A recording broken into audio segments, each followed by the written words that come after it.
One evening when I was still living at Grand Street and Monroe, Isamu Noguchi came to visit me.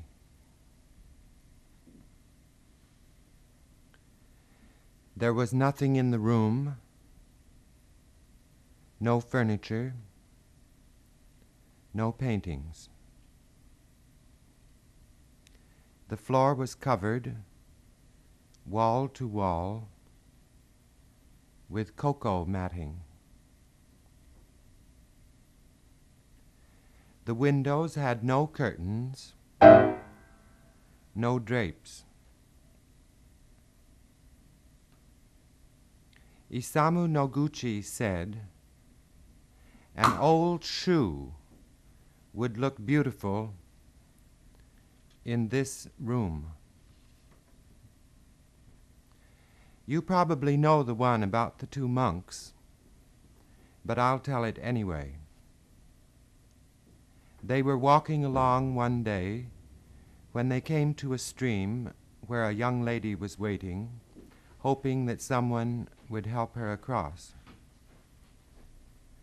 Without hesitating, one of the monks picked her up and carried her across, putting her down safely on the other side. The two monks continued walking along, and after some time the second one, unable to restrain himself, said to the first, "You know we're not allowed to touch women. Why did you carry that woman across the stream?" The first monk replied, "Put her down. I did 2 hours ago."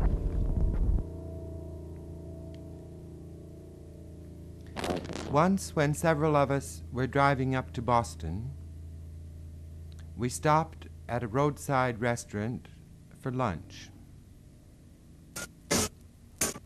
There was a table near a parlor window where we could all look out and see a pond. People were swimming and diving. There were special arrangements for sliding into the water. Inside the restaurant was a jukebox. Somebody put a dime in. I noticed that the music that came out accompanied the swimmers, though they didn't hear it. One day when the windows were open, Christian Wolff played one of his pieces at the piano. Sounds of traffic, boat horns, were heard not only during the silences in the music, but being louder, were more easily heard than the piano sounds themselves. Afterward, someone asked Christian Wolff to play the piece again with the windows closed. Christian Wolff said he'd be glad to, but that it wasn't really necessary, since the sounds of the environment were in no sense an interruption of those of the music.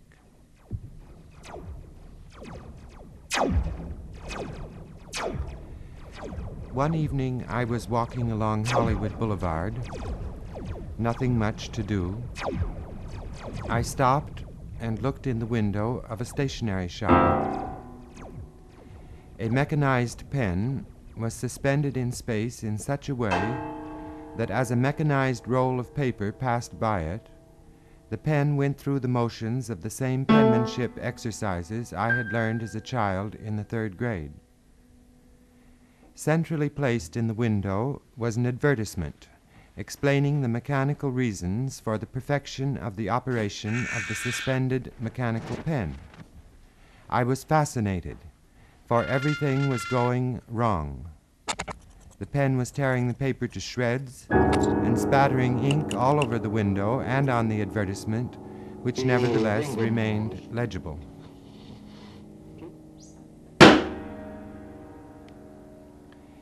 It was after I got to Boston that I went into the anechoic chamber at Harvard University. Anybody who knows me knows this story. I am constantly telling it. Anyway, in that silent room, I heard two sounds, one high and one low. Afterward, I asked the engineer in charge why, if the room was so silent, I had heard two sounds.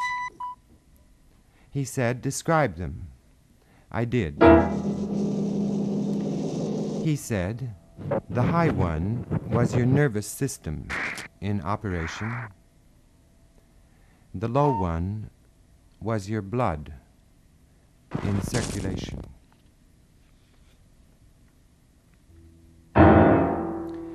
Years ago in Chicago, I was asked to accompany two dancers who were providing entertainment at a businesswomen's dance party given in a hall of the YWCA. After the entertainment, the jukebox was turned on so everybody could dance. There was no orchestra. They were saving money. However, the goings-on became very expensive. One of the arms in the jukebox moved a selected record onto the turntable. The playing arm moved to an extraordinarily elevated position.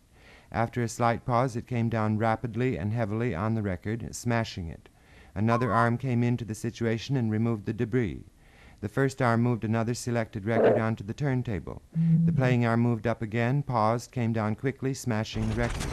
The debris was removed by the third arm, and so on.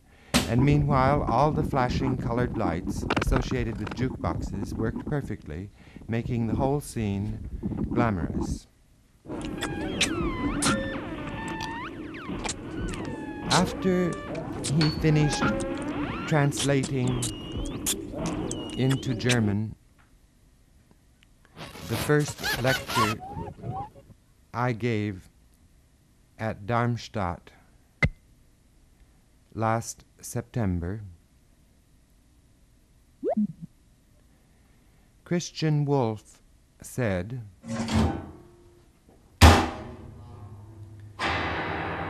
"The stories at the end are very good.